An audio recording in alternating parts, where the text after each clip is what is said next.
Siyanibingelela nonke balaleli egameni lenkosi yethu Jesu Kristu oyinkosi nomsindisi. Unkanyiso Bright Zulu lokhulumayo, ngihamba nomfowethu uMhlengi Zondi. Sizocela ukuvula ngomkhuleko. Baba wethu osezulwini, malingcweliswe igama lakho Nkosi uJesu. Umbuso wakho mawufike. Intando yakho mayenziwe ezimpilweni zethu sisemhlabeni njengasezulwini. Usipha amandla Nkosi nothando okuthethelela laba abasonayo. Singangeniswe ebulingweni, kodwa siyinqobe inyama yethu nakho konke ukukhohlisa kwemoya. Sinqobe uSathane nawo wonke amandla akhe enkohliso ukuza azogcekela phansi umzimba kaKristu. Singabi nakusolwa phambi kobuso bakho Baba wethu osezulwini, kodwa usindise kokubi, ngokuba umbuso ungowakho namandla nobukhosi kuze kube phakade. Amen. Sizocela bazalwane kulesikhathi samanje njengoba izwi usheshise uNkulunkulu mayivumile uthatha iBhayibheli lakho, ikakhulukazi laba abathi bayakholwa, abathi uJesu Kristu uyinkosi nomsindisi ezimpilweni zabo. Usheshise uthatha iBhayibheli lakho ukuze uzoba nokuqonda masifunda ukuthi lokho esikufundayo kuyikhona yini lokho okubhalwe phansi, nokuthi lokho okholelwa kukhona kuyikhona yini lokho okubhalwe phansi, ngoba yena uyindlela neqiniso nokuphila. Ungabi nje nokukholwa, kodwa ukukholwa kwakho ungabi nofakazi obhalwe phansi, ngoba iyona indlela le. Siyoba sengishilo ke, angihambi ngedwa, ngihamba nomfowethu uMhlengi. Over to you Nondaba. Amen. Amen. Sibonge, sibingelele egameni lenkosi uJesu Kristu oyinkosi nomsindisi, okunguye okukonke okukhona emhlabeni kukhona ngenxa yakhe. Uyena uNkulunkulu ongumqali nongumphelelisi wakho konke. Siyambonga uNkulunkulu ngamandla akhe nothando lakhe ukuthi ukwazile ukusinika lesikhathi samanje ukuthi siphinde sikwazi ukuthi sime la kule nkundla, sikwazi ukuthi siphinde sidlulise umyalezo wakhe ngokuzithoba nangokuzinikela kuye, ngokuba akukho esingakwenza ngaphandle kwakhe. Ngale kwaloko uma sesikhuluma imicabango yethu nemizwa yethu akasena ndawo kuthina, nathi asena ndawo kuye.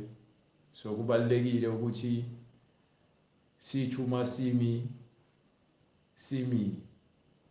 bese sima ngaye ekutheni kube uyena osinika amandla ukuthi sime, singazimeli ngokuqonda kwethu, ngokuba impi akusiyona eyenyama but yimpi kamoya yokulwa nababusi balelizwe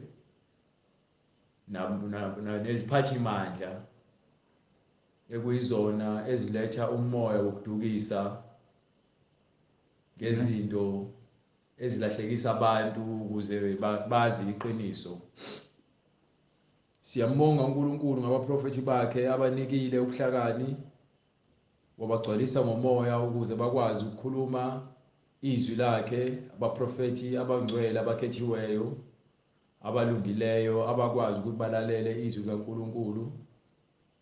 Sibonga uJesu Kristu indodana kaNkulunkulu yakwazi ukuthi iphathe izwi likaNkulunkulu ngokuphelele, ingabi nako ukusoleka, kuze kube sekupheleni kokuphila kwayo emhlabeni, ngokuthi ibethele esiphambanweni bese iyavuswa ifakwe ihambe iyezulwini. Amen. Sibonge uJesu Kristu ngabapostoli bakhe abashiya nevangeli nobufakazi ukuthi yena uyinkosi nomsindisi akekho omunye ngaphandle kwakhe Yes, Lord. oyakuphinda akwazi ukusindisa ngokuba yena ungumqali nomphelelisi, ungu-alpha no-omega, unguye ongunguye, okhona nowayekhona nozayo. Siyambonga uNkulunkulu ngamandla akhe ukuthi usinikile ukuphila. Sibingelele kubona bonke abantu abathanda izwi lenkosi uJesu Kristu.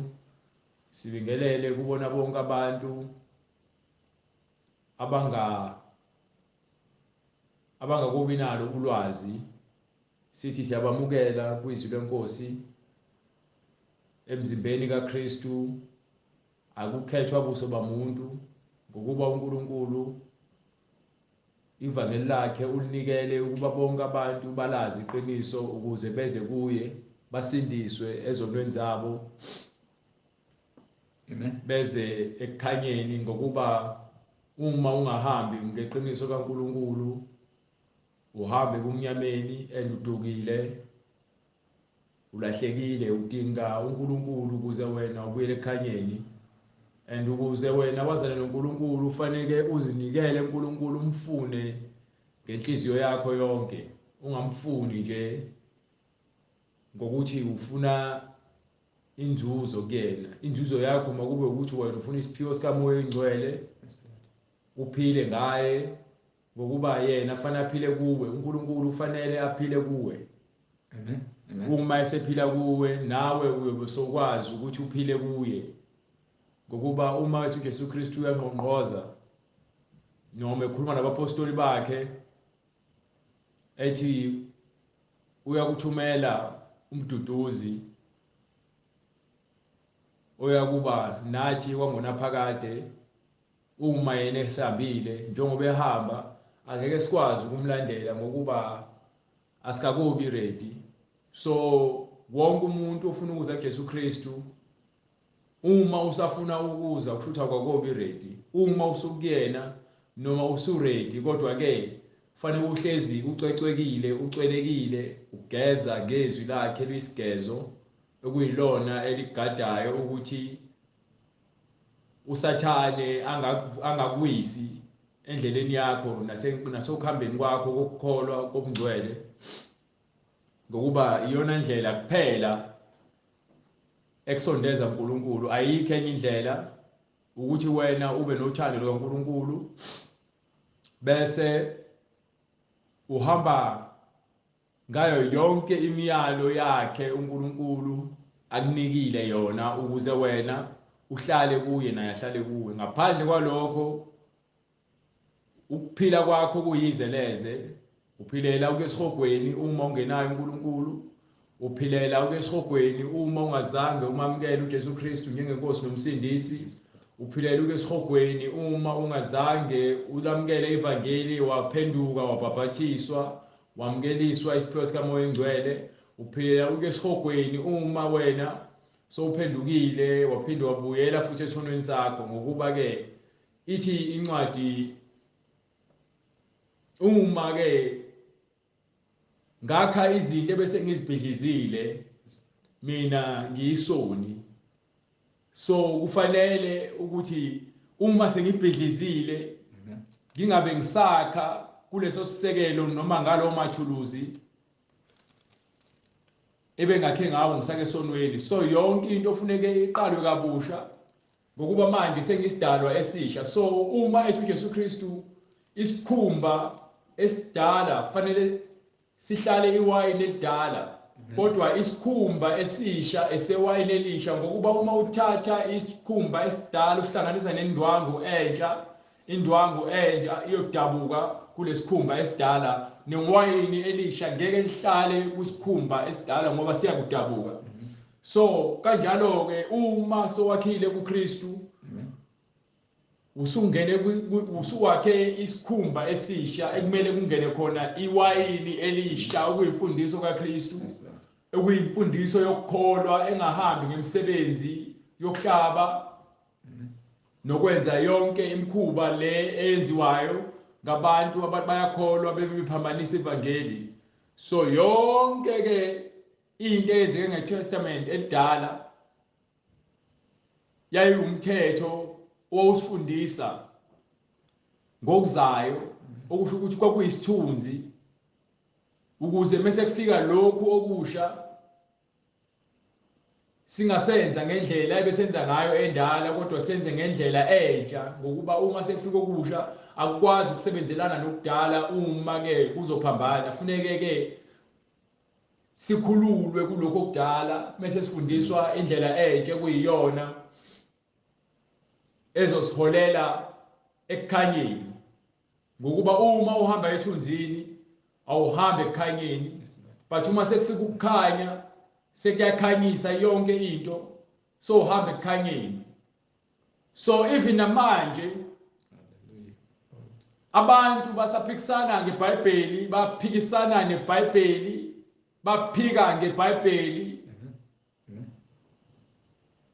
kuningi abantu abakwenzayo ngokuba imimoya nemhlabeni ekuyiyona ebusayo yokungcola ibenza bangafuni ukwamukela iqiniso ngokuba iqiniso iyona ndlela ezokukhulula ekutheni wena ungabi isigqila sesono. Ngiphela incwadi yaIsaya chapter 30 verse 1. Iqiniso uNkulunkulu and ukuphila kokuthula kukuyona indodana yakhe uJesu Kristu. Amen. Incwadi uIsaya isahluko samashumi amathathu ivesi lokuqala. Wo kubantwana abahlubukileyo Maye kubantwana umuntu ohlubukile ukusho ukuthi ubehamba ngepattern ubehamba ngendlela. Uma ubona amajaja elandelana to amajaja ayalandelana mase kuba khona lolodwa liphuma eceleni lishiya direction bese kuthi lawa ngaphambili aqhubeke lawa ngemuva alandele leli liphuma eceleni noma liphume lodwa eceleni. So uma ke umuntu ehlubuka sonke sikulayini noma sisendleleni encane ehamba indlela yokukhanya indlela kaKristu bese kuba khona abakhohliswa imimoya abakhohliswa inyama bese bayawa ekhambeni kwabo baphume ekholweni kwabo sebaholwa inkanuko ngokuba yini sekukhona ungabaza ekhambeni kwabo sekukhona izinto abazifunayo ezifunwa inyama ezingafunwa umoya ingcwele. Lokho kwenza ukuthi wonke umuntu okholwayo ukuqonda kwakhe kungapheleli uma ezimele yena kepha ufuna umoya oyingcwele ukuze yena apheleliswe. So uNkulunkulu ukhala ngabantu abekade behamba ngendlela. Uma unika umntwana umyalelo ekhaya unabantwana abawu6 noma abawu4 noma abawu2 bahambe kahle besakhula bakulalele kodwa ukuthi mase kufika isikhathi le khona sebezibona ukuthi bahlakaniphile bona ngokwabo bese bayaqala bangafuni ukulalela imiyalo yakho njengobaba noma njengomama sebeyazenzela bona lokhu abakubona ukuthi kulungile emehlweni abo. So same thing nabantu abayakholwa nabantu uNkulunkulu isizwe esikhethile sama-Israel abantu ebakhethile ukuthi bahambe ngendlela afunwa ngayo yena ukuze abaholele ekuphileni kodwa bona ukuhamba kwesikhathi bayahlubuka kwimfundiso kaNkulunkulu bazikhethele okufunwa yibona nenhliziyo zabo ongafunwa uNkulunkulu. Lokho okwenza abantu ukuthi ke babe impumputhe bahambe bayowela eweni. Ngokuba uNkulunkulu ngukukhanya, uSathane ungubumnyama. So uma uhola uSathane uhamba ebumnyameni and ukuhamba kwakho uyaphansi emgodini. Kulomgodi lowo ilomgodi lo owunoxhaka ufika ukubambe ungasakwazi ukuthi uphume kona. Ngokuba uma ke ufa ufela kunoxhaka awukwazi ukuphuma kunoxhaka ngoba usufile. Kodwa uma unoxhaka ukubamba bese ubiza igama likaJesu Kristu uzinikela kuye uvula inhliziyo yakho, uyakwazi ukuthi uJesu Kristu afike akukhiphe kunoxhaka usaphila ukuze wena akusindise. Kunjalo ke nokubanjwa isono. Isono senza umuntu angasiboni isidingo sokufuna usizo kuKristu ngokuba uSathane usenqobile amandla wakuthena ukuthi wena ungasiboni isidingo sokukhala kuKristu ngokuba awudingi uKristu, wena udinga imali. Ukutshela lonto uSathane. Uma kuqhamuka umuntu ekutshela ngevangeli uyalwa. Into ekulwisayo ukuthi wena lo moya wena usunqobile ukuthi ukwazi ukubiza igama likaJesu Kristu. Akukho umhlengi ukuthi wena usindiswe. Umhlengi ukuthi adlulise umbiko, ashumayele ivangeli ekuyilona eliletha ukuqonda. Uma ke isekhona indawo yokukhanya kuwe, lizofika likhanyise ivangeli, mesele efika uJesu Kristu kuba uyena ozokusindisa, hayi umhlengi. Hallelujah. So uma ukhuzwa ngobufebe nangokudakwa utshwala, ukudla izidakamizwa, ukubhema ugwayi, ukupenda inwele, ukufaka amabhluku umuntu wesifazane, ukulala nabanye abafana umuntu wesilisa, ukuqamba amanga. Uma ukhuzwa lezo zinto awukhuzwa umhlengi. Umhlengi ukutshela iposition ake abakuyona njengawe njengoba ukhona. Uyakutshela indlela yokuphuma ukuthi ngeke uziphumele wena. Udinga ke isigezo, udinga umsindisi, and lo msindisi akuyena umhlengi. Noma kuthiwa igama ngumhlengi, igama umhlengi lisho uJesu, but angena uJesu Kristu. Igama umhlengi lisho uSavior, but angena uJesu Kristu. Igama engilikiwe ukuthi ngishumayela ivangeli kunokwenzeka ukuthi ngilandele igama, ngenza isenzo ekumele ngisenze ukuze ngikwazi ukuqwashisa umfowethu nobhuti nosisi nomama. Hallelujah. Labo abantu bayakholwa. Lalela, angikhathalekile ukuthi ngabe usukholwe iminyaka emingaki. Mina ngikholwe 2 years kodwa wena usule 5 years, 10 years ukholwa. Uma ungahambi ngendlela, iqiniso lingekho kuwena, nginelungelo lokuthi ngibe la ngikutshele indlela yakho ukuthi ayikho esesimweni, uhlubukile njengoba isho incwadi ithini. Hallelujah.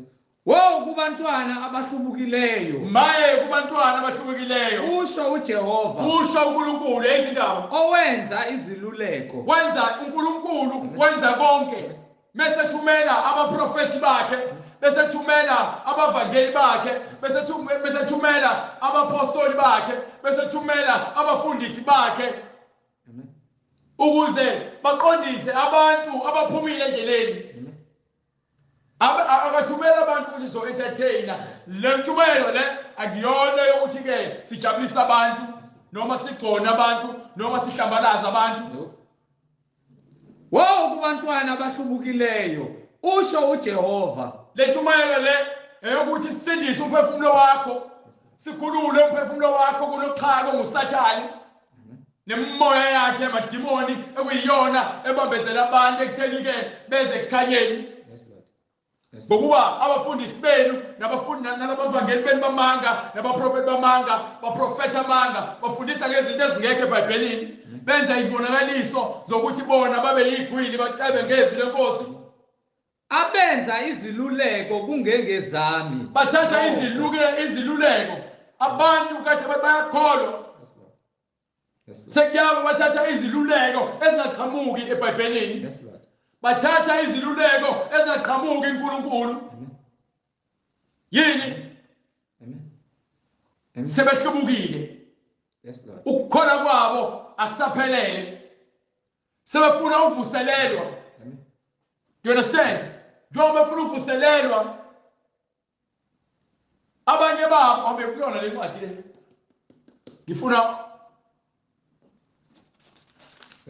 unginike uverse 9 yona le ncwadi le abanye babo bayezwa abanye babo bezwa abanye babo batshela exactly emehlweni abo ukuthi wena lento ekhulumayo akufanele ngabe ekhuluma qaphela abanye babo bathi hayi ungaloku usitshumayeza ngale nto asiseke isikhathi sale le gospel yakho igospel endala le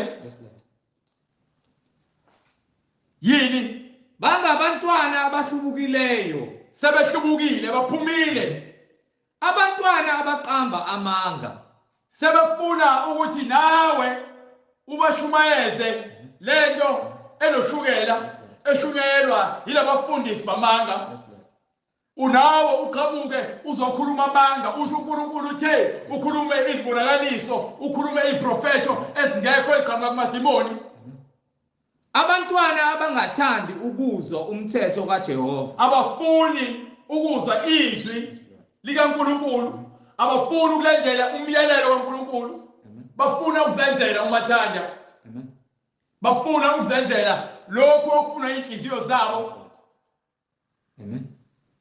abathi kubaboni ningabe nisabona bathi kubaboni nokubabonisi ningasabona so uma ke uNkulunkulu ezambulile kwena ekufundisile indlela yeqiniso ekholela ekutheni uthola ukuphila okuphakade uma ubatshela abantu ukuthi no le akusiyona indlela kaNkulunkulu enihamba ngayo leyo ndlela leyo iyandukisa ngokuba ke ngokombhalo uthi kanje uNkulunkulu bathi bona no umfundisi wami uthe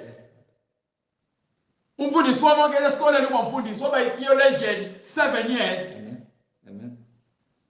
so sekuphikiswa iBhayibheli ngenxa yokuthi khona umuntu othi umfundisi ongena esikoleni uba umfundisi ofunda 7 years efunda into engekho eBhayibhelini haleluya funda amanga bese uyalishumayela uyaliguqula izwi kaNkulunkulu lenza amanga bese ufika neqiniso abantu bathi ke haleluya ungakhulumi nathi ke nje uNkulunkulu akana ndaba nokuthi ke wenzani ubheke inhliziyo yakho uyazi uNkulunkulu ngiyamthanda ngilungile mina ngiyabapha abantu abahluphekile nginomusa mina ngiyabathanda abangani bami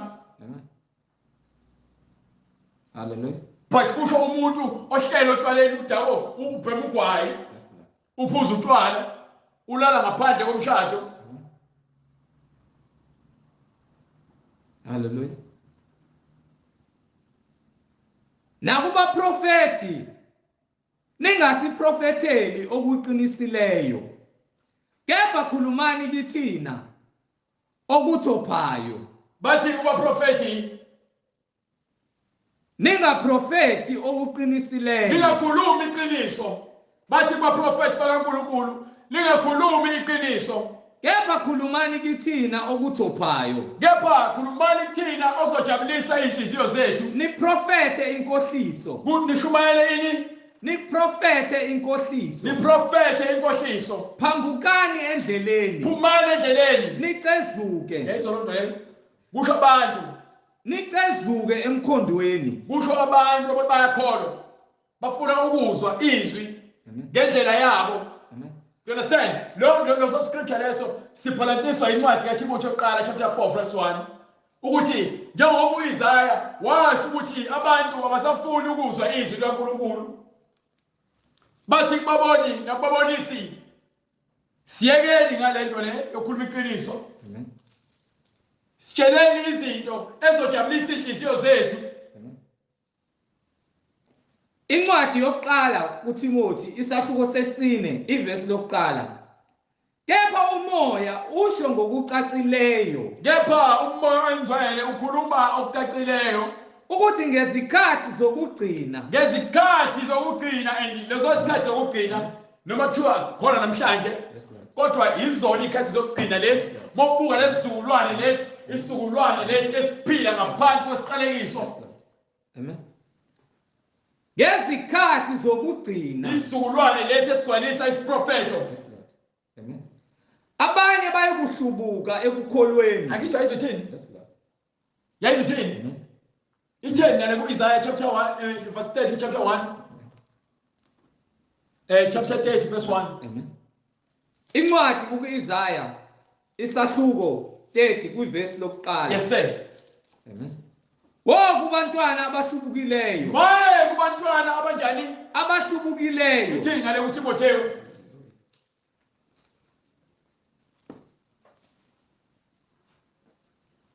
Kepha umoya usho ngokucacileyo ukuthi ngezikhathi umoya ukhuluma ngokucacileyo ukuthi ngezikhathi ezizayo zokugcina abanye bayokuhlubuka ekukholweni. U-Isaiah ukhuluma isiprofethi engathi into eyenzakalayo ekubeni vele kuyenzakala ngoba kwahlala ngabo labo bantu ebaprofethela. Manje usethi-ke uTimotheyu umoya ukhuluma ngokucacileyo ukuthi ngezikhathi zokugcina abanye bayokuhlubuka ekukholweni. Abanye bayokuhlubuka baphume endleleni baphume ekukholweni. Benaka omoya abadukisayo. Beqala benaka ini? Omoya abadukisayo. Benaka imimoya ebalahlekisayo. Nezifundiso zamadimoni. Benaka imimoya ebalahlekisayo. Nezifundiso zamadimoni. Neimfundiso zikaSathane ezigcwele amadimoni. Ezidlala nabafundisi abamanga abantu bakuyele esikoleni ukufundisa bebengahola umoya oyingcwele. Abahola umoya oyingcwele. Abahola umoya oyingcwele. Bathi kune Trinity. Abahola umoya oyingcwele. Bathi thandazani Maria. Abahola umoya oyingcwele. Ngokuzenzisa kwabaqamba amanga. Ngokuzenzisa kwabanjani? Kwabaqamba amanga. Bangabazenzisi njengokuba abantwana ngala kwincwadi kaIsaiah ithi-ke chapter 30 verse 9 ningasishumayezi iqiniso. Sitsheleni amanga. Sifuna ukuzwa amanga. Siyekeni ngale gospel eqiniso. Ningasithophi ngeqiniso. Ningasikhomba endleleni yokuphila. Sitsheleni amanga, sifuna ukuzwa amanga. Phambukani endleleni nicezuke emkhondweni. Yesu bathini? Amen. Bathi asiphume endleleni nimdedisele kithi ongcwele kaIsrayeli. Hallelujah. Yezonto le. Abasafuni abantu ukuzwa iqiniso. Umfundisi wakho akalifuni iqiniso. Amen. Incwadi umfundisi wakho akafuni ukuzwa iqiniso. Incwadi uIsaiah isahluko sokuqala ivesi lesibili. Yizwani mazulu ubeke indlebe emhlaba ngokuba uJehova ukhuluma uthi ngikhulusile ngiphakamisile abantwana kepha bangihlubukile. Uthi ngikhulisile abantwana. Amen. Ngiphakamisile abantwana ngabakhipha ezweni lokuhlupheka. Kepha bangihlubukile. Kepha namhlanje baphumile endleleni yami. Inkabi yamazi umniniyo nembongolo umkhombe womnikaziyo. So umniniyo umalusi. Inkabi yamazi umalusi. Umliniyo yilowo oyikhombisa indlela oyisa emadlelweni aluhlaza ukuze ihambe iyodla ayisemanzini yophuza. Nembongolo umkhombe womnikaziyo. Kepha mesiphuma iyofohla emzini yabantu ngothango ifuna ukuyodla umbila wabantu ayisenzi intando kamliniyo. U-Israyeli akazi, isizwe sami asiqondi. Yayizwa konke lonto leyo. Hawu sizwe esonayo. Bantu abasindwe ngububi. Nzalo yababi. Nzalo yezinyoka. bantwana abonakeleyo nikhohlakele bamshiyile uJehova nilahle uNkulunkulu ngezinto zasemhlabeni bamdelela ongcwele kaIsrayeli nahamba nofuna izimfundiso zamadimoni babuyele emumva yezwa loo nto leyo nokukhonza izithombe nokukhonza onkulunkulu abathathu nahamba nohlabela amadlozi nahamba nabuya nohlala ebufebeni nahamba nabuya nophila impilo yamanga. Amen. Ningabe nisashaywa kuphi nisazoshawelani yikuphi lengisengashaywa khona ngokuba ikhanda lonke liyagula. Umfundisi wakho uyagula. Ibandla lonke liyagula. Abasahambi ngendlela kaJehova. Nisaqhubeka ukwambuka na? Niyaqhubeka niyabhebhetheka esonweni. Lonke ikhanda liyagula. Lonke ikhanda liyagula kusukela kumbhishophi. Nayo yonke inhliziyo ibuthakathaka. Umbhishophi mase ubona mase kugula lonke ikhanda ngikwenzela isibonelo. Mase kugula lonke ikhanda isonto lonke liyagula. Ngizokwenzela isibonelo. IBhayibheli lithi umbhishophi makabe nomfazi munye. Hallelujah. Umbhishophi unabafazi ababili. Uphinde futhi uyaphinda ngaphandle unezingane uquqaba. IBhayibheli sitshela kahle ukuthi umbhishophi kufanele kube indoda eqoqekile nesimilo. Kodwa umbhishophi unabafazi ababili nezingane eziquqaba ezingezona zasemshadweni. Uzitholelo zengane eseshadile esewumbhishophi. Umbhishophi unoma umfundisi noma umbhishophi ukukhombisa ukugula kwekhanda lokho ngoba ngokweBhayibheli asinayo lo mfundiso leyo. Kepha umoya usho ngokucacileyo ukuthi ngezikhathi zokugcina abanye bayokuhlubuka ekukholweni benaka omoya abadukisayo nezifundiso zamadimoni. So ngicela ukuthi wena uyakholwa njengoba ukholwa nje uhlele esontweni lekhona khona umbhishophi enabafazi ababili kodwa lithi iBhayibheli umbhishophi makabe nomfazi munye. Lethi umfundisi makabe nomfazi munye.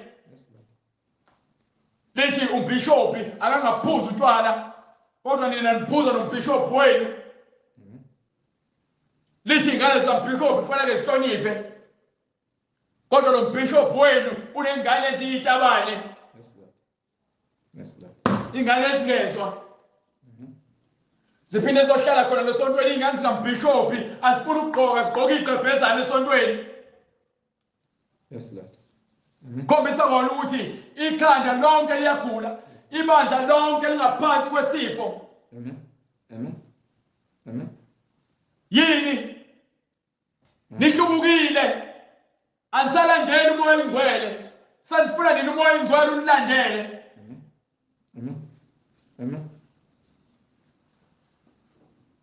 Bathi kumbonisi ungasibonisi.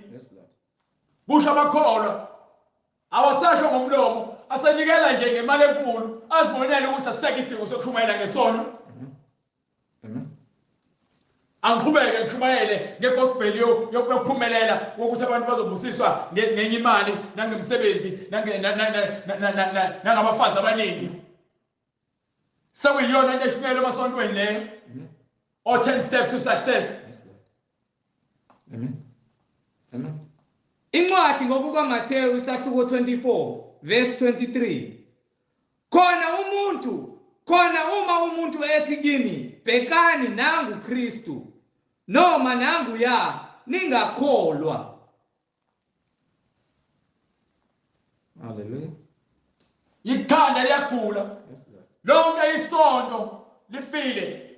Abantu bazenza abaprofeti bakaNkulunkulu. Abanye bazenza uJesu Kristu, abanye baze bafe. Bafuna ukuprove ukuthi bona bangafe bavuke. Sibone indabeni ukuthi umprofeti noma umfundisi wasesontweni elithize ungcwatshiwe uthe akangcwatshwe wafaka ebhokisini wagqitywa wathi bambheke after 3 days. Uma efuna ukuba uKristu kumele azivukele and kumele abethelwe.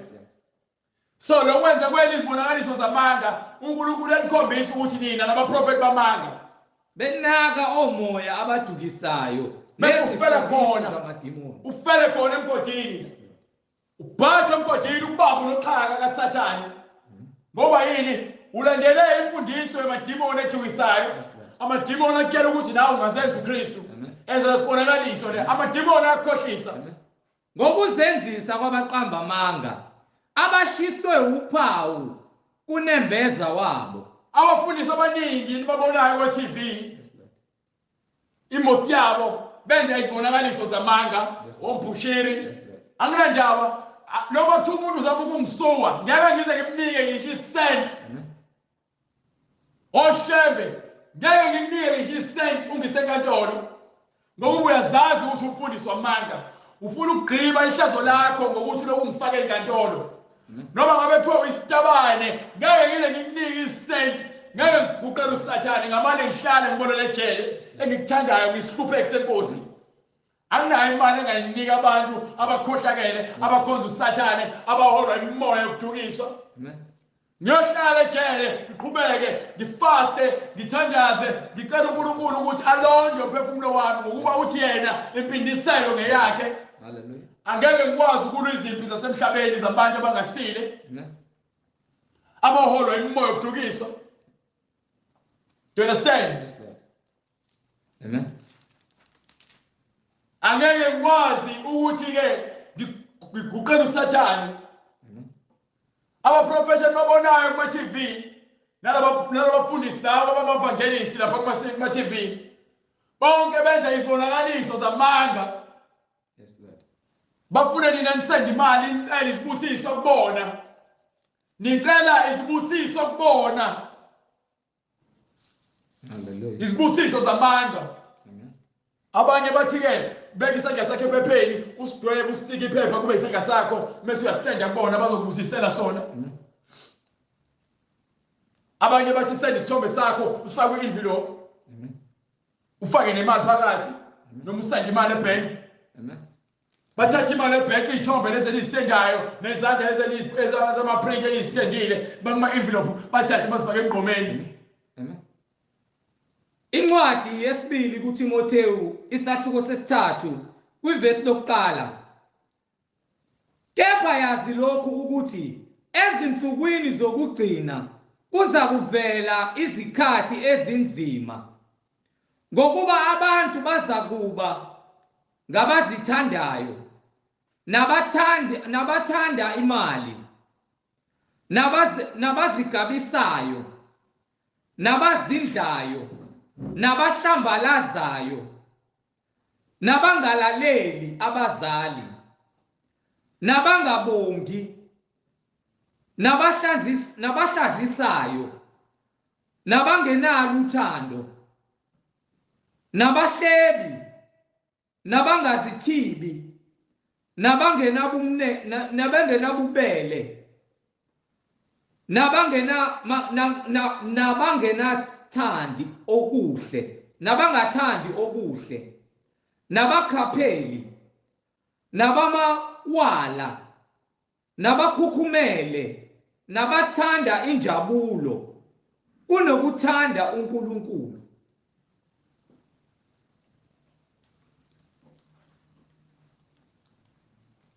Ngiyingozi Efeso. Hallelujah. Chapter 6.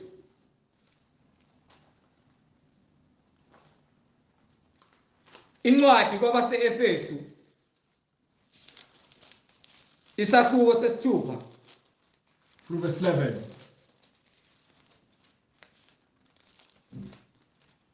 verse 11.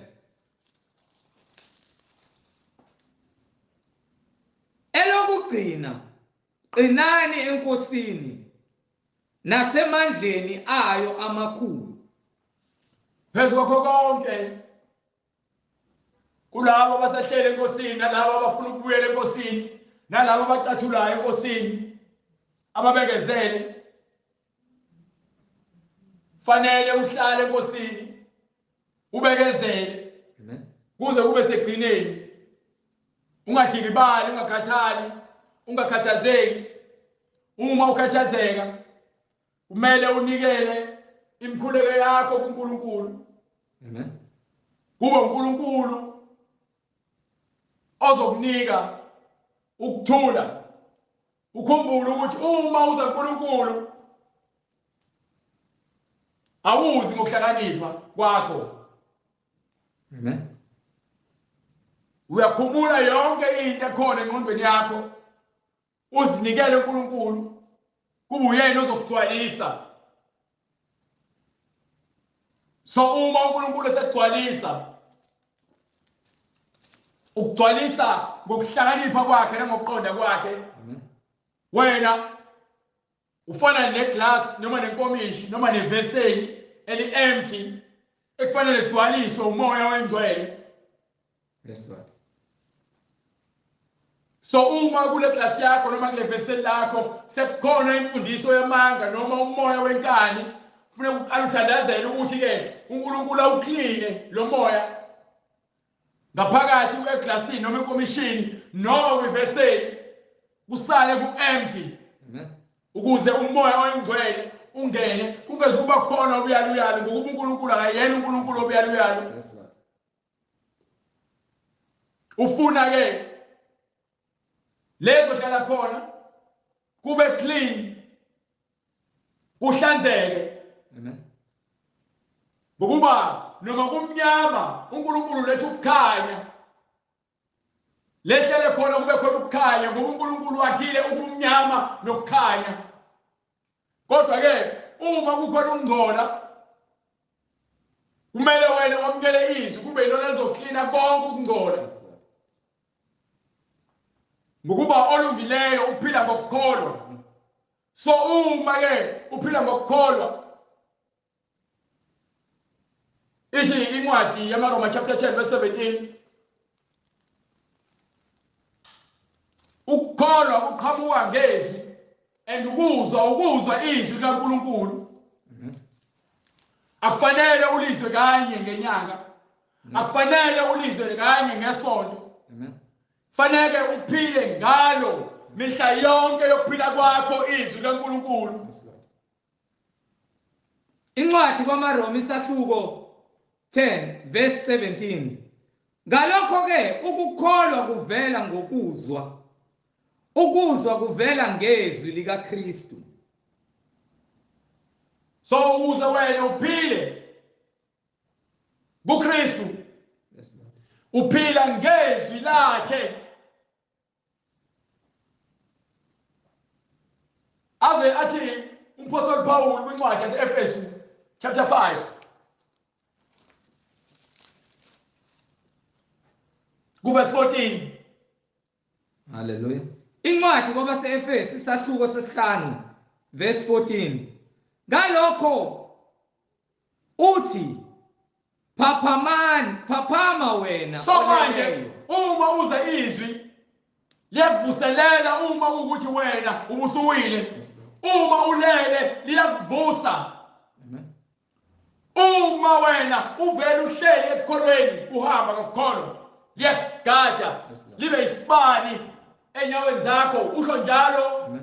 umprofeti uDavide kwincwadi yamaHubo athi izwi lami, athi izwi lakho uNkulunkulu wami lisibani ezinyaweni zami. Ilona eliholayo. Awuholwa umfundisi. Yes, Lord. Umfundisi ukunika izwi ekuyilona ezoba isibani sakho. Uholwa umoya oyingcwele. Yes, Lord. Ngeke uze ushumayele iBhayibheli ngalolu hlobo uma uNkulunkulu engazambulanga kuwena. Amen. Ngokuba yini ufuna ukushumayela into ezojabulisa abantu ngokuba abantu bafuna ukuzwa into ezobajabulisa. Le gospel ayinandaba nokuthi wena urich No. noma uhluphekile No. noma uyagula noma uyahlanya. Ikhipha ukuhlanya iqeda uba rich. Yes, Lord. Ngokuba iyasho incwadi ukuthi uNkulunkulu akakhethi kuso womuntu. Amen. Noma ngabe ingane encane iyashaya kwasani ngokuba yona le ncwadi le ithi ke daqesha ingane endleleni ekufanele ikhulu ibe yiyona Yes, Lord. ukuze basikhulile ingezukuphuma endleleni elungile. Amen. Amen. Eyizolonto leyo. Phaphama wena oleleyo. Phaphamani nina enileleyo. Uvuke kwabafileyo. Uvuke kwabafileyo. uKristu uza kukukhanyisa. Yeyizondaba. Ubani uzokukhanyisa? uKristu uza kukukhanyisa. Awukhanyiswa ushembe. No. Awukhanyiswa iRoman Catholic Church. uKristu uza kukukhanyisa. Awukhanyiswa isithombe sitengayo ejongeni. uKristu uza kukukhanyisa. Awukhanyiswa umfundiso esitabane. uKristu uza kukukhanyisa. Awukhanyiswa umama oshumayelayo ngoba akekho umama umshumayeli. uKristu uza kukukhanyisa. Awukhanyiswa umhlengi. uKristu uza kukukhanyisa. Uza kukhanyiswa wani? uKristu uza kukukhanyisa.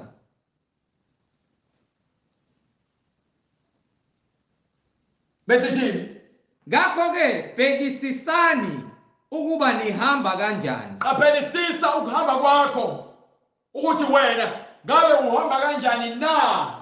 Qaphelisisa ukuhamba kwakho nabantu ohamba nabo endleleni. Amen. Ngokuba labantu ohamba nabo kunokwenzeka ukuthi bona bakwisayo endleleni. Kungabi njengabangahlakaniphile. Ngoba noma wena ukukhanya ukubona kodwa uma uhamba nokumnyama Amen. uzophinde futhi uphinde ubuyele ebumnyameni. So ingakho uma wena ukholwa fanele uhambe ngokukhanya and uhambe nabantu abahamba leyo ndlela leyo kukhanya. Awukwazi ukuthi wena uzothi usindisiwe kodwa uhlala nabantu ababamba inkunzi, uhlala nabantu abadaka utshwala, uhlala nabantu ababhema ugwayi, uhlala nabantu abafebayo. Nawe uzobe isifebe njengabo ngokuba-ke ukanye nalowo moya uyawuhosha lowo moya wabo ubuka yonke into abayibukayo. Kepha njengabahlakaniphileyo So abahlakaniphileyo bahamba kuKristu, nithengise isikhathi. bazinika isikhathi ngokuhlala ezwini, ngokulandela imfundiso engcwele. Ngokuba izinsuku zimbi. Ngokuba le nsuku esiphila kuzona manje usathane uyabhubhisa, ubhubhisa iy'ngane, ubhubhisa abantu abadala, ubhubhisa abafundisi, ubhubhisa ababusi balelizwe. Usathane uyaqeda, ufuna ukuqeda nangeBhayibheli.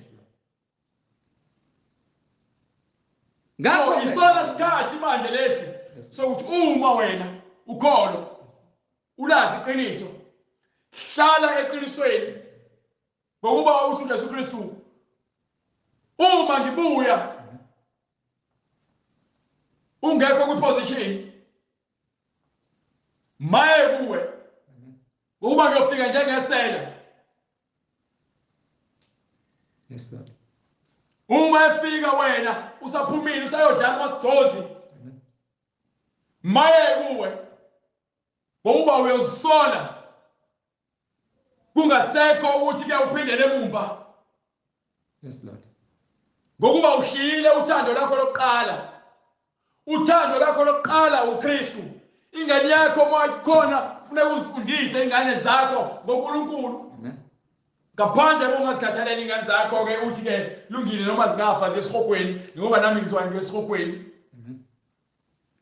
Ungakwenza lokho ngokuba yini wena awukhathalele ukusindiswa umphefumulo wakho, awunalo uthando lwengane zakho, awunalo uthando lakho, awunalo uthando lwaNkulunkulu. Usuvumelile ukuba indodana kaSathane.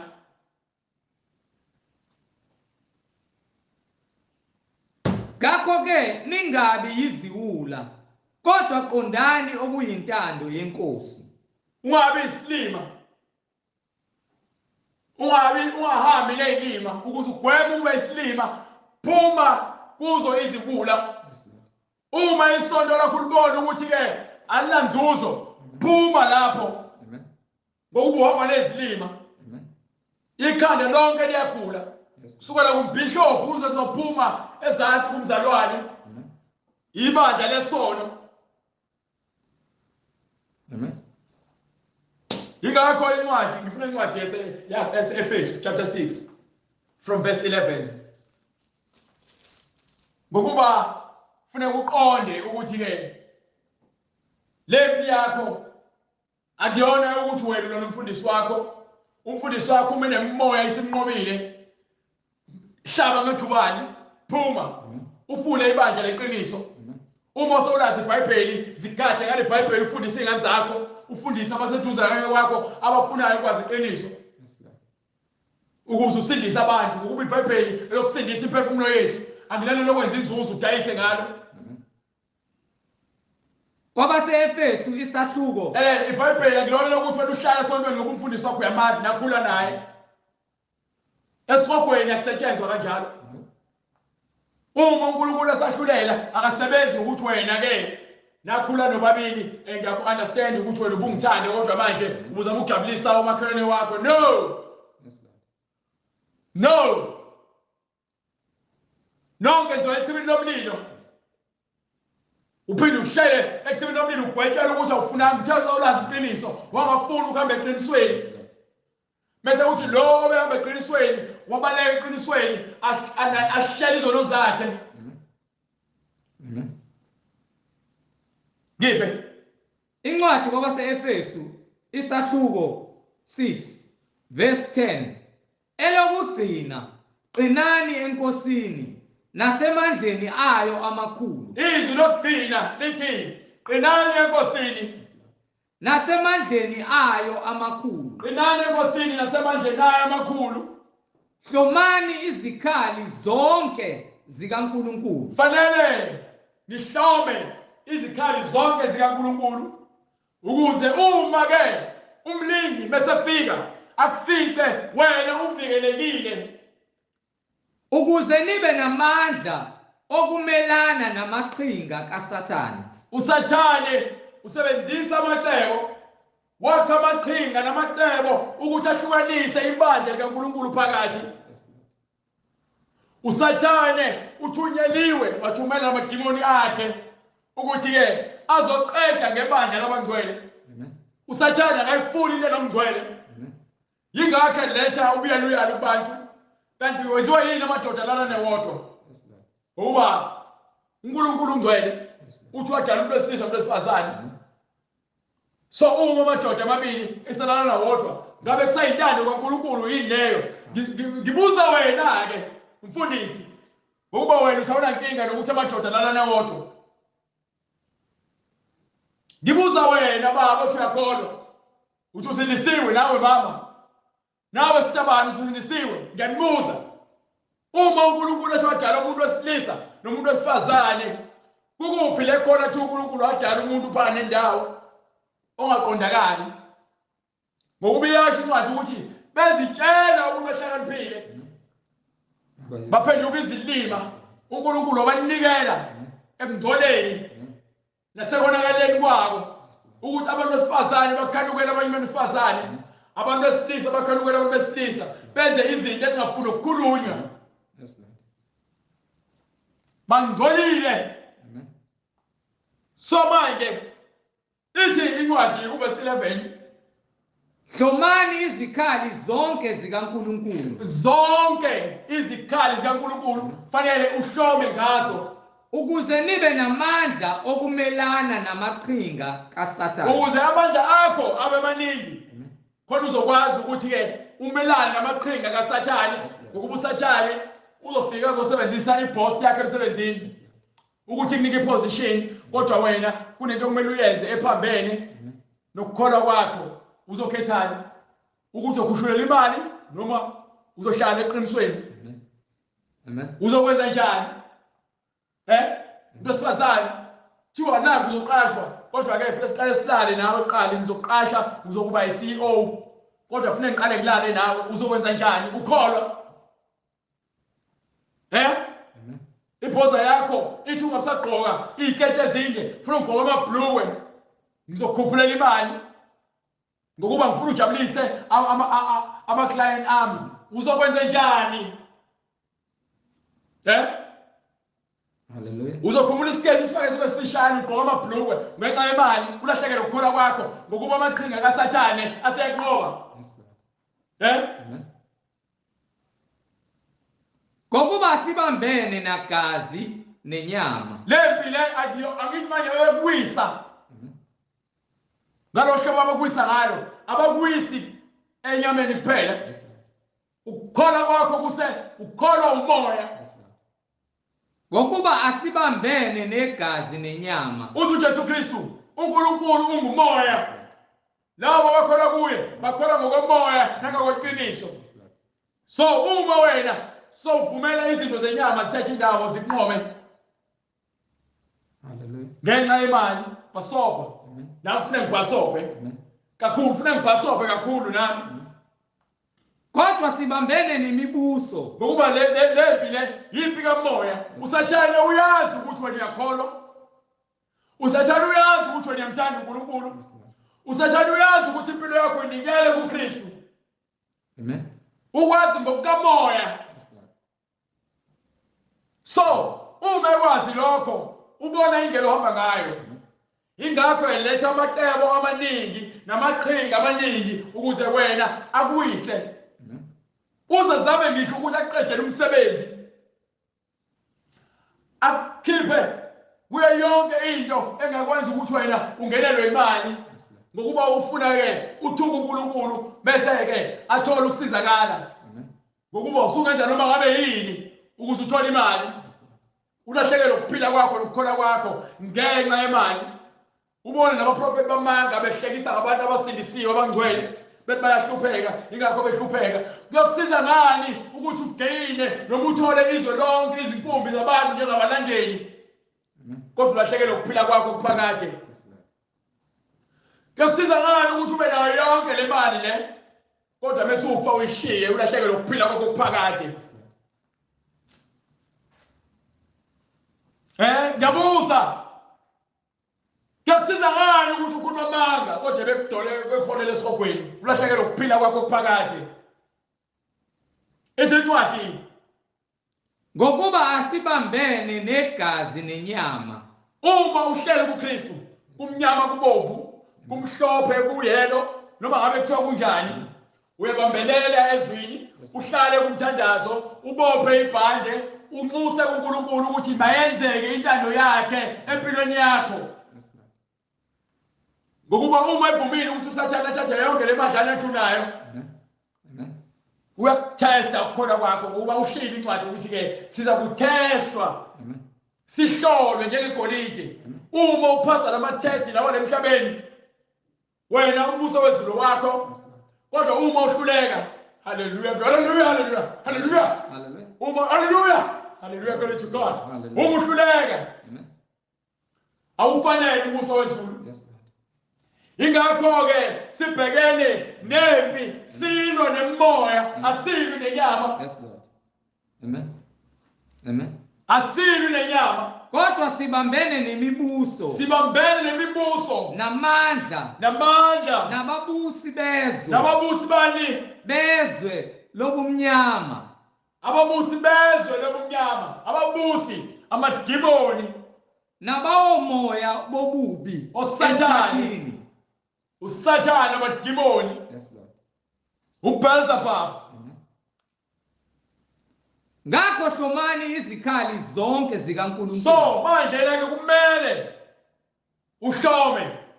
Akushiwo ukuthi uhambe enyangeni uyofuna imithi yokugqirha lapha ya. Hlala kuKristu. Ngezwi. Izwi likaKristu linamandla. Izwi likaKristu liyaphilisa. Izwi likaKristu linamavitamin wonke nama-minerals. Yazwi lapho. Izwi umoya ongcwele. Lo moya ongcwele uletha ukuthula empilweni yakho.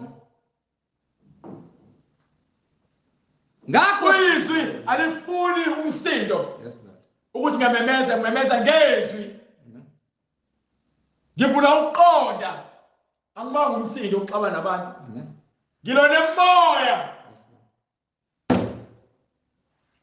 Emibi ebusa abaningi bethu. Amen. Ebophila abaningi bethu. Sithi ngegama likaJesu Kristu. Sinika amandla uKristu ukuthi abophe ngezwi lakhe emoya legcwele kwabanye bethu. inqobe ibophe imoya ihambe ilahlelo lwandle ilinde isikhathi sayo ukuthi wahlulelwe. Ngakho hlomani izikhali zonke zikaNkulunkulu Hlomani izikhali zonke zikaNkulunkulu ukuba nibe namandla okuzabalaza ngosuku olubi ukuze bekufika usuku olubi ukwazi ukuzabalaza ulwe izinto olwangazo iqiniso likaNkulunkulu. Yes, Lord. Inhliziyo yakho egcwele uthando nezwi likaNkulunkulu. Amen. Izwi Amen. iqiniso Amen. ume kwisisekelo sokukhanya Yes, Lord. uKristu. Amen. Yenza indaba Amen. ulwe ngenkemba Amen. Amen. izwi likaKristu. Amen. Oh God. Hallelujah. Nalapho senifeze konke nime Nalapho usofezile konke wanqoba hlala ume unganyakazi ungatatazeli ungaselebrate kusayeni ngoba abaningi bahlele baselebrate Amen. kanti ke bazo celebrate bagcine sebe celebrate ngotshwala babamba usathane badakwe. Yes, Lord. Ngisho iBhayibheli lapha kwincwadi yakhe Okay. incwadi yase-Efesu chapter 5 verse 18 badakwa abantu bese bedakiwe imesithini incwadi Ningadakwa iwayini. yeyizwe indaba ngokuba ke abanye benu bathi base benqobile bese benqobile bazitshele bona kungafika isikhathi besebenza njani badakwa utshwala Kuvela kulo umuheko kuvela kulo kuqhubeka nemuheko uthi so celebrate uthi wena sokukhumbula umuntu wesifazane ongalala naye noma uhalele umuntu wesifazane odlula ngendlela. kodwa nigcwaliswe ngomoya. Hlala kumoya ongcwele makube isisekelo sakho phile kuye unganyakazi ungaselebrate ngotshwala Amen. ungaselebrate nabantu abaphuzayo. Yes, Lord. Hallelujah. Okay Amen. isivikelo sikaNkulunkulu sonke Yes, Lord. ukhalo lakho luboshwe ngeqiniso. Hallelujah. Njengoba ukhalo lakho luboshwe ngeqiniso Ngakho imani izinkalo zenu ziboshiwe ngeqiniso. Nifakile isivikelo sesifuba sokulunga. isivikelo sesifuba sokulunga iqiniso liphila kuwena njengoba iqiniso libamba ukhalo likwazi ukuthi lifike esenhlizweni yakho likufundisa indlela yothando ukulunga uthando uqiniso uthando uthando leqiniso libuhlungu kodwa uthando lamanga lumnandi ngoba ke lunamacebo njengosathane bakuthengela imbali bakuthengela uchocolate bakuse kuma movie bakuthengela iphethe elisha bathi ufuna ube sexy bakuthengela impahla noma maskara upende ubuso uthando lamanga uthando lukasathane bakuthengela airtime bakuthengele ke ifone uma sesingesenziwa zonke lezo zinto alisekho uthando ngoba yini uthando lamanga uthando lunamacebo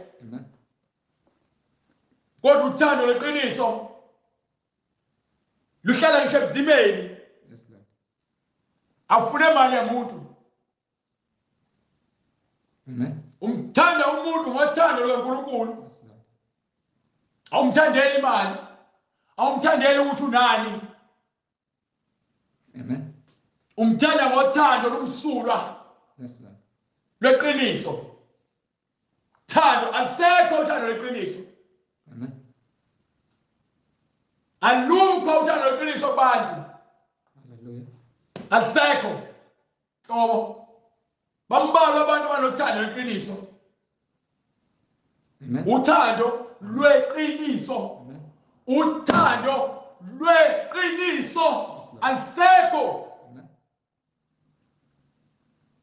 Sekhona uthando lamanga ngoba le TV intshela lona ukuthi nithandane ngamanga thando lwenkanuko ingakho abantu besifazane kuthiwa bagqoka amabhluwe nama-leggings ukuze ke benza abantu besilisa babe weak bese bewela esonweni ngokuba uthando alukho ukubuka ngamehlo enkanuko ufuna nje ukuthi alale nawe unaphaziswe okwethambo lenja lesifazane kodwa ngokuthi uJesu Kristu unomusa aphinde akuthande khona unjalo umuntu osithi uJesu Kristu athi woza kimi nazi izono zakho ngizakugeza haleluya haleluya haleluya haleluya haleluya haleluya haleluya haleluya haleluya athi Yesu Kristu woza uma nini ngizakugeza haleluya amen uthando leqiniso haleluya haleluya haleluya haleluya haleluya sakho haleluya understand haleluya glory to God amen thanda ukuthi unani amen ahlekise ngawo ukuthi wewe ungambona nje ehamba lapha andakanayo amen thando leqiniso alisekho hlekise ngawo umuntu athi uyakuthanda bese xabana kuvusele amen izinto ongakwazi ukuzenza ngenxa ukuthi uze kuwe engenalo uthando leqiniso amen uze ngenjongo uzobheka ukuthi unani uma ungenakho hambe ehleba ngawe ukuba ugcwele amacebo wasathane haleluya holo sathane insila embi insimbi encincisana haleluya thando alukho amen uthando alukho umfundisi ufika edakiwe esontweni ukutshwala phu amen ade phuzi wayini ubusuku bonke nomfazi wakhe haleluya awuyazongikhuthula athi nikelani ninikele aphinde othenga amakesi namabhodlela amen enza amaphathi nama-braai buye lonke niyo-celebrate lapha nidla inyama nidawa utshwala nilalane kungabi indawo zalutho niyahlebana khona la amen amen thando ukubanda lukho sathane unqobile abafuna ukuzwa le gospel bahlubukile bayofuna abafundisi babo abazobatshela izinto ezizobadindaza indlebe ngokube onembeza babo bashisiwe ngensimbi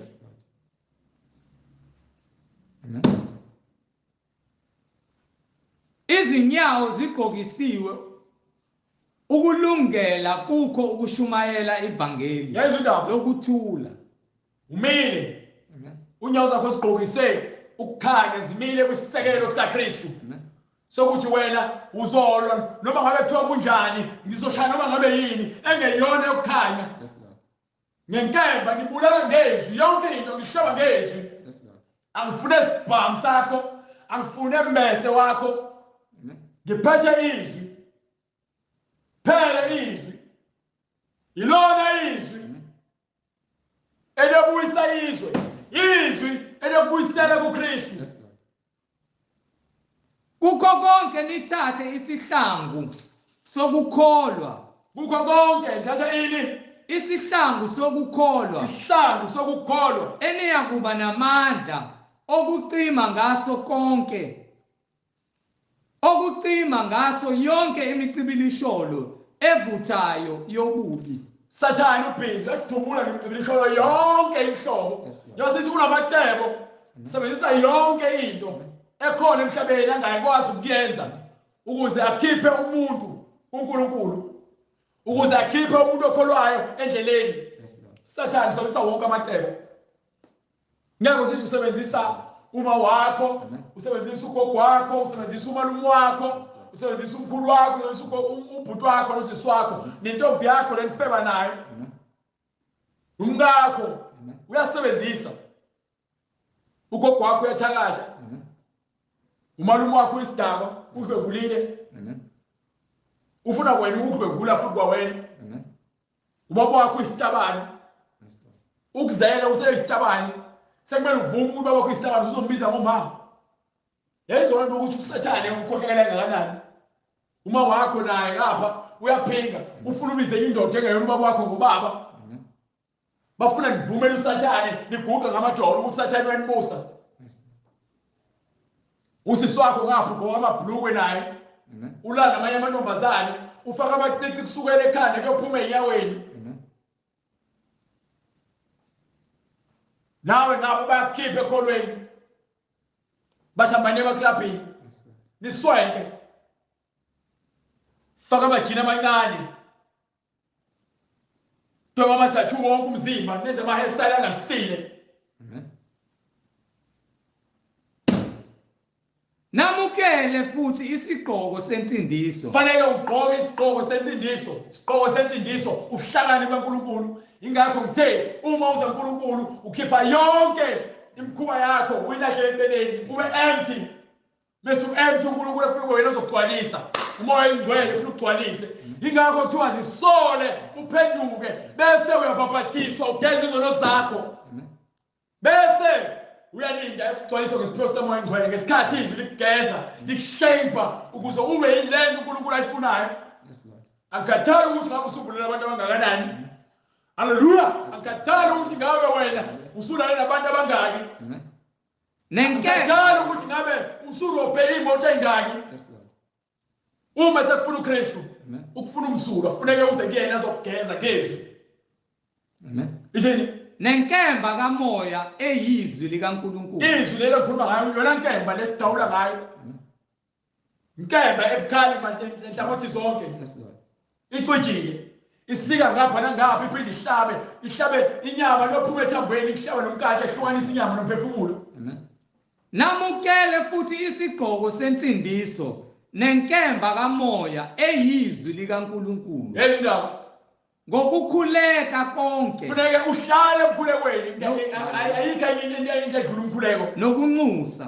khuleke unxuse uNkulunkulu ukuthi akugade akusingathe ungapheli amandla uyavuka uyahamba uyadla before udle bese uyolala umkhuleko before uqala ukufunda umkhuleko Nikhuleke ngezikhathi zonke ngezwe indaba ithini ngomoya. khuleka ngezikhathi zonke ngomoya Yes, Lord. khuleka ngazo zonke izikhathi ngomoya ngezwe indaba Amen. Kulokho nilinde ngesineke sonke. lapho ubekezele ulindile usuku lokugcina Yes, Lord. lapho komele khona Amen. uNkulunkulu asibonakalise kwena Amen. uma esezoqoqa ngokwakhe Nangokunxusela abangcwele bonke. ungagcini ngokuzikhulekela wena khulekele nabo bonke abasemzimbeni Yes, Lord. kaKristu Amen. bakhulekele ungakhohlwa ukukhulekela bonke abazalwane mkhuleko Amen. uyiwona oletha amandla usathane usaba umkhuleko Yes, Lord. uma ukhuleka ngokuqonda ukholwa kumkhuleko Amen. Amen. uyomhlehlisa usathane Yes, Lord. abaleke kodwa ngeke azeke ukukulinga Amen. hambe kwincwadi yaseFilipi sahluko sesibili ngifuna uverse 5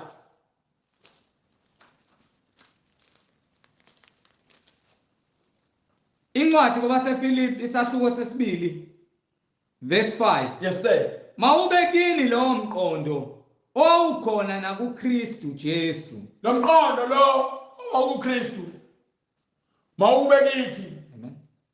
uphile kuthina Yes, Lord. Owathi enesimo sikaNkulunkulu owathi enesimo sikaNkulunkulu akaze asho ukuthi kuyinto yokuphangwa ukulingana noNkulunkulu. let this mind be in you which was also in Christ Jesus umqondo okuKristu umqondo Amen. methiwa ke asifake isivikelo sasekhanda Yes, Lord. ilo mqondo lo okuKristu Amen. bathi ithe hammer or is it a Helmet. helmet Yes, Lord. helmet Yes, of Lord. salvation Amen. Amen. uba nomqondo okuKristu Yes, Lord. uphile kwena ungaziphakamisi Amen. uzithobe Yes, Lord. ungaziphakamisi uzithobe Yes, Lord. uyeke udedele umoya oyingcwele kube yiwona ozokuhola Amen. Yayizwa lento leyo. Kuyona lo ncwadi ibu verse 15. Noma from verse 14. Yenza konke ngokungakhononi Yenza konke ngokungakhononi nokungangabazi ungangabazi. So uma uze uNkulunkulu ungacomplain, ungangabazi, ungakhulumi amagama eziswana. Amen. Ukuze nibe ngabangasolekiyo Ukuze ungezusoleka nabangenacala ningabi necala phambi kwakhe futhi olibizileyo. abantwana bakaNkulunkulu Abantwana bakaNkulunkulu abangenasici phakathi kwezizukulwane eziyisigwegwe ningabi nokusoleka njengabantwana abakhohlakele abangafuni ukulalela abayisigwegwe abahlubukile. Amen. Amen. Yezwa indaba. Kulesizukulwane esiyisigwegwe nesiphambeneyo Kodwa enikhanya phakathi kwaso nina enihamba ngendlela yoqonda, nihamba phakathi kwesizwe esiphumile ekukholweni, kodwa ningahlalani nibe sekukhanyeni, ningafani nabo, ningaphumeli, ningavumeli ukuthi baphumele kunina. Bona funeke baphenduke bafane nani, nina ningaphenduki nifane nabo. njengenkanyiso ezweni Ngoba nina nisibani sezwe. Yezwa indaba. Ncwadi yezenzo sahluko sesibili verse 38. Mawube kuwe lomqondo wokuJesu Kristu. Amen. Amen. Owathi enenkazimulo kaNkulunkulu kodwa angakubona lokho ukuthi kufanele akurobhe. Amen. Wazinikela kwaze kwaba sekufeni kwesiphambano. Yes, Lord. Umqondo kaNkulunkulu mawube kuwena, uphile kuwena, ugqoke uNkulunkulu, umoya ingcwele ugqoke, uphile ngawo. Wayesethini uPetro? Incwadi yezenzo isahluko sesibili verse 38. uPetru wayesethi uPetro wayesethi phendukani phendukani, phendukani yilowo nalowo abhaphathizwe phendukani yilo nalo baphathiswe egameni likaJesu Kristu kulo igama likaJesu Kristu, kukho ukuthethelela kwezono zenu ukuze wena uthethelele izono zenu. khona niyakwamukeliswa Khona niyakwamukeliswa, nawe uyakwamukeliswa isiphiwo sikamoya oyingcwele isiphiwo sikamoya oyingcwele, ngokuba isithembiso ngesenu ngokuba nesithembiso ngesenu nesabantwana sabantwana benu benu, esabo bonke sabo abakude bonke abakude, bonke inkosi uNkulunkulu wethu eyababiza waqhubeka wanezelela, wafakaza nangamanye amazwi, wabakhuza, wabayala, wathi zisindiseni kulesizukulwane esiphambeneyo. uyothi uma ufuna ukusindiswa noma ufuna ukuzisindisa, so shiya iminingwane. Uma sawufuna ukubhaphathiswa egameni likaJesu Kristu ngendlela uNkulunkulu afuna ngayo njengoba kubhaliwe phansi, Amen. yobe sowusithinta, so shiya iminingwane, inamba, i-email address, nekhasi laka YouTube, nekhasi laka Instagram, Amen. ukuze uzokwazi ukuthi usithole indlela zonke and uphinde futhi uqhubeke uthole imfundiso engcwele Yes, Lord. ka YouTube, ukwazi futhi usherishe, unike nabanye abasondelene nawe ungangabazi, noma ngabe kuthiwa umkhulu wakho esitabane, noma umkhulu wakho omthakathi, noma ngabe ubani, noma ngabe uma wakho ikhansela, banike le message le Amen. bayizwe, ukuze basindiswe. Wonke umuntu ufanele asindiswe, ungathi ngoba sowizwile wena ucabanga ukuthi yakho kuphela. Amen. Wonke umuntu ufanele ayithole ukuze ahambe ngokuqonda. Yes, Lord. Amen. Amen.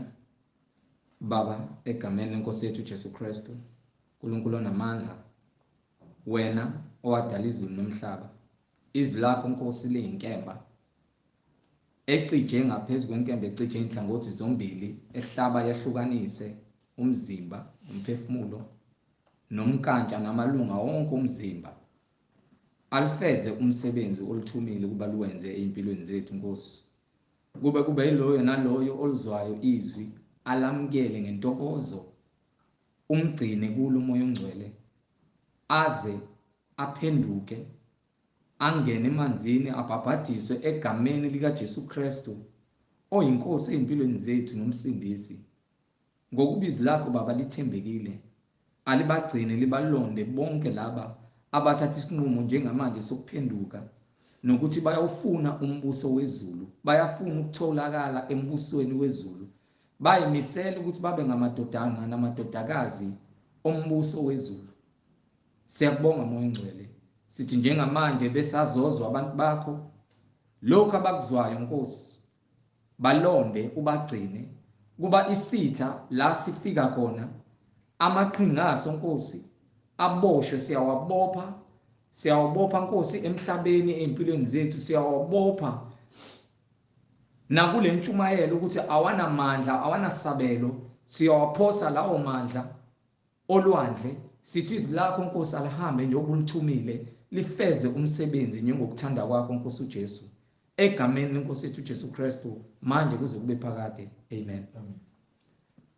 Bazalwane, inamba sizoyishiya yokuxhumana ikakhulukazi laba abafuna ukubhabhadiswa egameni lenkosi yethu uJesu Kristu, asebekholwa bezwayo ukuthi uJesu Kristu uyinkosi nomsindisi empilweni zabo. Inamba 066 566 9245. Ngizoyiphinda inamba ithi 066 566 9245. Siyatholakala na ku-email address mufuna ukunaba ube nemibuzo nalabo abafuna ukubhabhadiswa, siyatholakala. I-email address ithi izwilenkosi.ujesukristu@gmail.com. Ngizoyiphinda i-email address izwilenkosi.ujesukristu@gmail.com. Siyatholakala ke na ku YouTube, Intshumayelo ziyatholakala zonke ngokuphelela kwazo, ukuze uzokwazi ukuthi usubscribe, ukwazi ukushareisha nakwabanye bazosindiswa nabo bayisindiswe sebezwile, nawe uyisindise egameni lenkosi yethu uJesu Kristu. Ku YouTube mutype uthi izwi lenkosi uJesu Kristu. Ngizophinda, ku YouTube mutype uthi izwi lenkosi uJesu Kristu. Uzobe usukwazi ukuthi usubscribe, ukwazi nokuthi uyithole intshumayelo ngokuphelela kwazo. Ku Instagram siyatholakala, mutype ku Instagram uthi izwi lenkosi uJesu Kristu, uzobe usukwazi ukufollowisha, usende nama DM. Ku Instagram uthi izwi lenkosi uJesu Kristu, uzobe usukwazi ukuthi uthole ihandle, usende nama DM, ukwazi nokufollowisha. Ngoba uJesu Kristu uyinkosi nomsindisi empilweni zethu manje kuze kube phakade. Amen. Sibonge bazalwane umusa wenkosi, siphinde futhi sibonane ngokuzayo uma inkosi ivumile. Amen.